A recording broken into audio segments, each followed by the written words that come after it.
আমরা ট্রাক চালককে ধরে ফেলছি এবং তারা আমরা আইনের আওতায় অবশ্যই নিয়ে আসবো। আমার একটা কর্মী মারা গেল, এটা আমার একটা ব্যর্থতা না?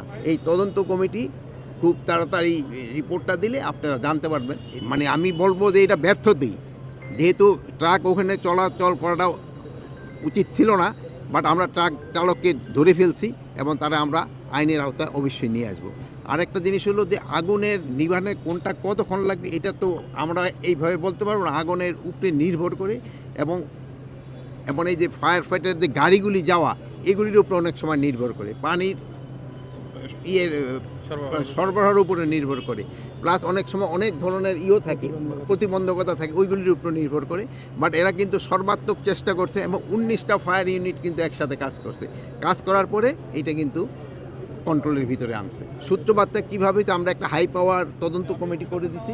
এই তদন্ত কমিটি খুব তাড়াতাড়ি রিপোর্টটা দিলে আপনারা জানতে পারবেন এটা সূত্রপাত কীভাবে এবং কেন এই ফায়ারটা সংগঠিত হয়েছে। আমি ইনভেস্টিগেশনের আগে আমি কিছু বলতে পারবো না, যেহেতু আমরা এখান থেকে ক্যাবিনেট ডিভিশনের ইনভেস্টিগেশন টিম করে দিছে। ইনভেস্টিগেশনের পরে আমরা এটা আপনার বলতে পারবো। এইটার ভিতরে তো কেউ শিশু তো 5টার পরে তো কেউ অবস্থা, এটা তো ঘটনাটা ঘটছে তো রাত সেই 1টার দিকে। ওই সময় তো ওই বিল্ডিংয়ে তো কেউ ছিল না। আপনারা জানেন ওইটা তো 3টা ফটো, 3টা ফটোই কিন্তু তালা দেওয়া ছিল।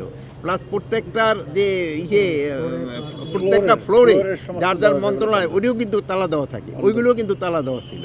এটার ভিতরে কিন্তু একটা ফটো ভেঙে কিন্তু ফায়ার ফাইটাররা ভিতরে ঢুকছে। আমার তরফ থেকে প্রমাণিত হওয়ার পরেও আমার মনে হয় বলাটা ভালো, যেহেতু আমি যদি এখানে একটা বলি আপনার সাথে সাথে কিন্তু স্বরাষ্ট্র উদ্ধৃতি দেওয়া বলে ফেলবেন, কিন্তু আমি এই জন্য পুরাটা জানার পরে আমি বলবো। আর প্লাস এখানে ধরেন এক্সপার্ট ওপিনিয়নও দরকার হবে। শিয়া বাটার ও ভিটামিন ই সমৃদ্ধ lily glam beauty soap. Lily, always beautiful.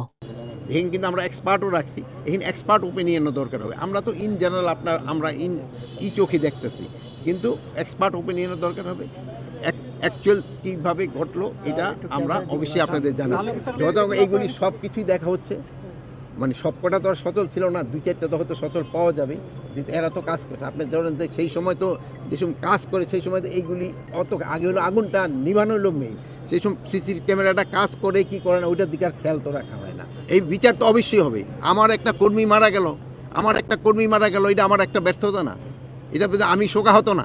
শেষ রাত্রে মোহাম্মদ সোহানুজ্জামান নয়ন আমাদের ফায়ার ফাইটার অ্যাক্সিডেন্টে ইন্তেকাল করেছেন।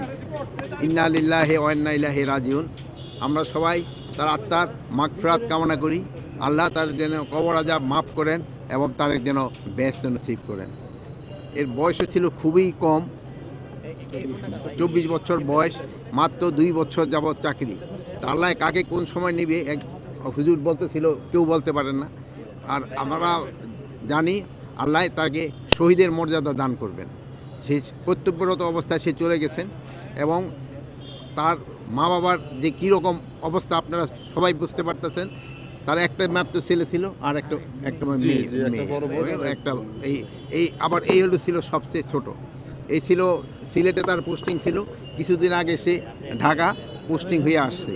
তাকে আনা হয়েছিল, কিন্তু সে খুবই ভালো ফাইটার ছিল, এই জন্য তারে কিন্তু স্পেশাল টিমের জন্য আনা হয়েছিল। তা আমরা সবাই তার জন্য দোয়া করব, আল্লাহ যেন তার কবর আযাব মাফ করেন, আল্লাহ যেন তারে বেহেশত নসিব করেন।